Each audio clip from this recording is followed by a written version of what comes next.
I think in life generally there are things that we have to be taught, and for most of us, especially for most men, if you want to understand a man, and I share this not necessarily because I think what I'm sharing with you is the only solution, but it's one of the solutions. The best way to understand any man is to understand his past. I learned something a number of years ago, and that was simply the principle that there are a few fundamental things that make a difference in how life will work out for you. And these fundamentals have not really changed in a long time. That they're literally, in most cases, depending on the area of life, that they're usually less than half a dozen. And if you understand those few vital things, then it makes life so easy because you understand how everything else works. Now, in relationships and in trying to understand a man, there's something quite interesting and also very unique. Now, it might come across as really simple, but in most cases is often overlooked. Every man has a past, the same way every human being has a past. Unfortunately, most men, we have a very different way of dealing with our past. Because we think differently and because we process information differently, our actions and our attitude are different. And I think the best way to understand a man, and this could be particularly in an intimate relationship, because if it's a business relationship, you don't really need to go that far. If it's a brotherly relationship, then you should have some information already. But in an intimate relationship, the best way to understand how a man thinks, but also the best way to get the best out of the man, is to understand his past. And his past is one of those key fundamentals that will make a difference in the future of any relationship. The reason for that is simply that hidden in everyone's past is either a key or a code that unlocks his future. And let me explain what I mean by that. We've all had, and I imagine you too as well, we've all had experiences from our past. Some of us are very good at, letting go of the experience and moving on. Now, I found from experience, but also from my interaction with a lot of men, that men are not always very good at letting go of their past. So we would always hold on to a pain that we've experienced. And unfortunately, that pain, similar to women, but most men would do this. That pain, we use that as a basis for evaluating all our future experiences. And let me give you a good example by what I mean by that. Now, if a man has been raised in a family where, for example, there was no role model, there was no fatherly figure in his environment, then what you're dealing with is an experience whereby in his future it's really difficult for him to give something that he never witnessed, or to give something that he never had. Now, one of the things I usually say, I often say, is that you cannot give what you don't have. Self-love precedes loving other people. It's a commandment. Love your neighbor as you love yourself. That simply means that you cannot love your neighbor if you don't love yourself. And in many cases, not always, depending on the region or the geographical location, there are some demographics and some areas where the presence of a male role model is not there at a young age. And therefore, most young men grow up without having the fatherly figure, but more importantly, without experiencing or seeing a father or a role model display intimacy and love the way that it should be. And therefore, we tend to learn what we know about expressing love from our peer group, but also from what we see on social media and what we see on television. And unfortunately, in most cases, those are not the true pictures of what love should be like. It could be the infidelity, it could be the attitude of reproach, it could be perhaps acting in a way that is not necessarily admirable. It could also be the player lifestyle. And all of these is all about, understand something, that this is sometimes based on how we keep scores. It's not necessarily about keeping a number. It's more about that's the way we think we win. So to understand a man, to understand and to get more from your relationships, and it's very important that at the very early stage, that even before you start dating, because the whole purpose of dating is to collect data. Data is you collecting information about someone to assess and evaluate whether that person is the right person for you. And during the data collection process, one of the things you should try and get into is to understand his past. And you find out his past through questions. I'm often really shocked, but also particularly disappointed at the inability of people in general to ask the right questions. And I do the same thing. I'm no different. I do the same thing. But I found that conversations hold the secret key to the success of any relationship. And part of a conversation has to do with the questions you ask. Rather than think, what we call thinking is simply the process of analyzing, asking and answering questions. In most cases, relationships are formed in such a way that each individual party is thinking about what the right solution should be, but they're thinking in a closed loop rather than thinking openly.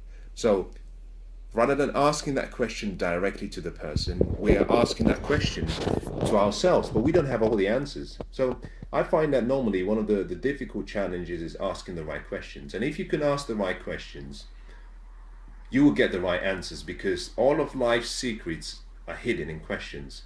And the quality of your life is really a reflection of the quality of the questions that you ask yourself and other people almost on a daily basis. So to understand a man's past, start by asking questions. But to ask the right questions, you have to understand the importance of choosing the right words, because a man will always give his heart to the woman or the lady with the right words. A woman who can listen. But interestingly, it's not just about listening and asking questions. It's about creating the environment whereby he feels comfortable enough to talk about either a past experience that he doesn't feel ready to talk about, or creating the environment where he can redirect you as to where you can find the information. And I say this simply because I know genuinely in every man's heart, the most important person in our life or in our world, if you're to, depending on the person you're dealing with, if you were to take away his relationship with his parents, the most important relationship will be their intimate relationship. And so we do more than anything want you to understand us and how we think. The problem is sometimes the timing of the question is not right. Now, I saw something on television earlier on this morning that I thought was quite interesting. If you've ever seen or observed maybe two presidents or a president and a prime minister give a press conference or come together, one visiting the other, interestingly, one of them, the one who is visiting and even the one receiving, has a way of studying the environment and choosing the right words. In most cases, you have to create, you have to distract. This is the point I'm going to make here. Asking the right question requires a strategy. It's not something you can just blurt out the question and expect an answer. No, because there are three key things in getting the right answers. The first is to understand that there is a state everyone has to be in. If someone is in a disempowering state, if the person doesn't feel happy, it doesn't matter how good the question you ask is, the response you might get will be a reflection of the state that they find themselves in. So the first thing you have to do is change the person's state. Because when you change the state, you change what the person is focusing on. And if you can change what a man is focusing on, you change how he feels. If you can change how he feels, you change what he does. You change his actions. And slowly, by changing his actions, you can start obtaining from the same person the desired results you want without manipulating the person, being sincere. So the state you find the person in is very important. The second is then the story the person has, which has to do with his past. And the whole point of the story is simply, let me give it to you this way. I have a feeling that when you meet people, in some cases, there are a number of, when someone meets you for the first time and you start speaking, like speakers. Now, I learned as a speaker that one of the three things you must always remember is this, that whenever you speak to people, the first question they're asking themselves is, who is he? Who is she? Who are they? That's the first question. The second one is, what do they have to share with us? What are you here to share? What do you have to say? And finally, and also almost most importantly, is, why should I care about what you're sharing? Why should I care about it? And if you can get people to connect at the third level, which is why should I care, which is emotion, that's where their emotions connect to you based on your story, then it's very easy for them to connect with you and actually understand your message. In the same way, if you're trying to influence a man and understand his past, I'm not suggesting that you share the same story, but you have to create an environment where you're asking yourself those three questions. Number one, who are you? Well, he already knows who you are because you're intimate with him or you know him. Number two, what do you have? What are you here to give us? Now, you already know that. The final is, why should I care? Now, to get that from him, it's about using your experience to weave a story that draws out the hero in him, because in every man there is a hero and there's a weakling. I'll put it in a different way. In every man there is a president and there's a child. There's a king and there is a boy.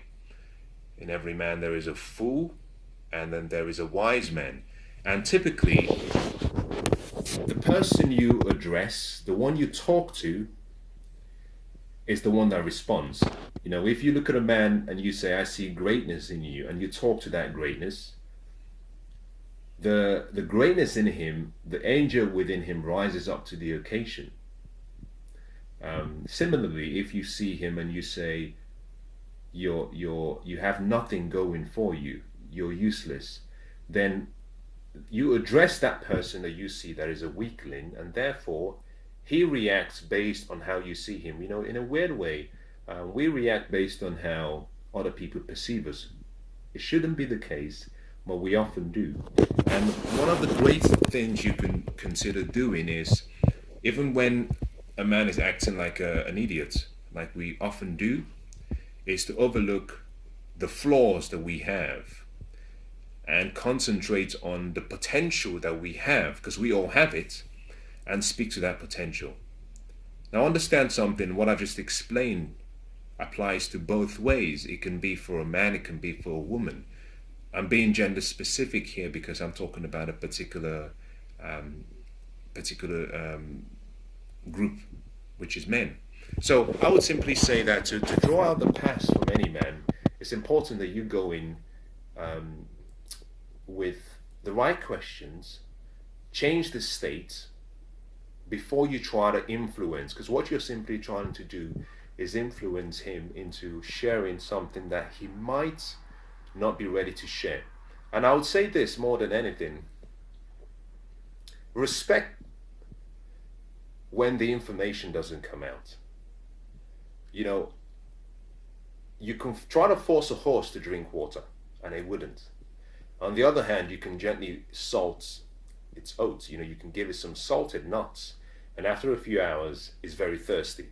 So it's about strategy. You have to have the right strategy and change that strategy to suit that particular experience or that particular moment. And I believe if you can try a few of these, and if you're open and if you're willing to be patient, understanding that sometimes we don't want to talk about certain things, that we run into our cave whenever we feel threatened or whenever we feel vulnerable, and all you have to do is just be there. I think more than anything, you'll be surprised at how much is revealed by a man in silence, in a non-judgmental atmosphere, in an atmosphere that simply suggests that he doesn't have to say anything, that you don't understand, but that's okay, and that you've got his back. You'll be surprised at how the information comes out. So I would say more than anything that we're not complicated. I had a discussion with a friend of mine and his missus the other day, and I think she was shocked. I think she was shocked by the statement I made. The statement I made was that most ladies think men are very complicated, and that is not true. That a lot of women have made up this image of what a man is, and you've given us this tag that we have too many things going for us. I want to disappoint you by saying that men are very simple. I think we're so simple that to most women, and when I say this to some of my female friends, and I share this with some of my my other friends, I think most women are so shocked at the simplicity in a man that they don't believe it to be true. I think that there are 2 or 3 things that you need to understand a man and understand him so well that you can predict every single decision he can make, and actually you can predict every step that he takes or action he takes, because we're so simple. However, we think differently, and if you can just line up with us, and I wouldn't say think the way we do, I would say be accommodating to how we think, I believe that you will start to influence the man in your life, or the men in your life, or the man you want in your life, and hopefully that gets you where you want to be in that relationship, and hopefully your dreams or your goals or your hopes do become a reality.